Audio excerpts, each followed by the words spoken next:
పేడనీళ్ళు చేత్తో చల్లకూడదు స్వామి. మగ్గుతో నేల మీద పోస్తూ కొబ్బరి చీపుడుతో అలకాలి.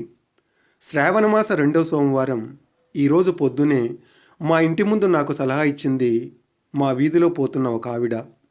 జనరల్గా ఎవరైనా నాకు సలహాలు ఇస్తే ఆ సలహాలు ఇచ్చిన వాళ్ళని మింగేయాలన్నంత కోపం వస్తుంది నాకు.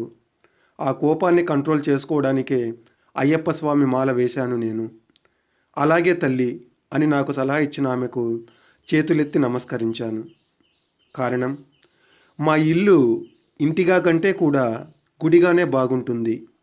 శ్రావణ మాసంలో నేను రోజు మా ఇంటి ముందు రెడీమేడ్ పేడనీళ్ళు చల్లుతుంటాను. వాటిని చేత్తో చల్లడం మూలాన కుడి చేయి మొత్తం రోజంతా పసుపు రంగులో ఉండిపోతుంది నాకు. బ్యాంకు డాక్యుమెంట్స్కి నా చేతికున్న పసుపు రంగు అంటడం మూలాన అవి పాడైపోవడాన్ని నేను ఈ మధ్య గమనిస్తూనే ఉన్నాను.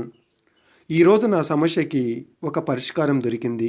నీతి విషయాల్ని బోధించే చాణక్యుడు అంటాడు, జ్ఞానాన్ని పెంచుకోవడం అంటే చేస్తున్న తప్పుల్ని సరిదిద్దుకోవడం, ఇంకా రోజు కొత్త విషయాల్ని నేర్చుకోవడం.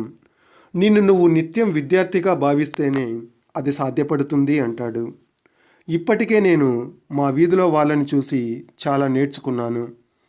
పిల్లలతో సమానంగా మొక్కల్ని ఎలా పెంచాలో మా వీధిలో ఉండే ఉమని చూసి నేర్చుకున్నాను. చేస్తున్న వ్యాపారం చిన్నదైనా ఎంత శ్రద్ధగా చేయాలనేది వీధిలో మా ఇంటి పక్కనుండే శారదమ్మను చూసి నేర్చుకున్నాను. మన కింద పనిచేసే వాళ్ళతో ఎంత కఠినంగా ఉండాలో దిమ్మెల సుబ్బారెడ్డి అన్నను చూసి నేర్చుకున్నాను. డబ్బు విషయంలో ఎంత నిజాయితీగా ఉండాలో మా పక్కింటి అమ్మాయి సాయిని చూసి నేర్చుకున్నాను. ఇంకా ఇంటి దగ్గరకు ఎవరొచ్చి చెయ్యి చాపినా లేదనకుండా సాయం చేసి పంపించడాన్ని నా తల్లిగారిని చూసి నేర్చుకున్నాను.